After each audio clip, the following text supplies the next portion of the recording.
আজকে আমি আমার কিছু ফ্রেন্ড ফলোয়ার আছেন তাদের উদ্দেশ্যে কিছু বলতেছি, যারা আসলেও আমাদেরকে বাজে মন্তব্য করেন। অনেকেই দেখি অনেক কমেন্ট করেন, খুব বাজে কমেন্ট।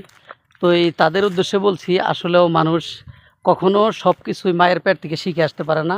তো আমাদের সব ভিডিওতেই আমি বলি, আমাদের ভুল হলে ক্ষমা দৃষ্টিতে দেখবেন। কিন্তু আপনারা কি করেন, আমাদেরকে সকলের কাছেই বাজে একটা কমেন্ট করে আমাদেরকে এটা প্রচার করে দেন। তো এই আপনাদের উদ্দেশ্যে বলছি, আপনারা সকলে চিন্তা করবেন যে আপনি যে কাজ করতেছেন, আপনিও কিন্তু আপনার মার পেট থেকে শিখে আসেন নাই। ছোট থেকে বড় হয়েছেন, আস্তে আস্তে সব কিছু আপনি শিখতেছেন। কিন্তু আমাদেরকে কেন আপনি বাজে মন। ভাই কিছু বলবেন এ বিষয়ে? ভাই কি বলবো ভাই, আসলেই বলার মতো কিছু নাই।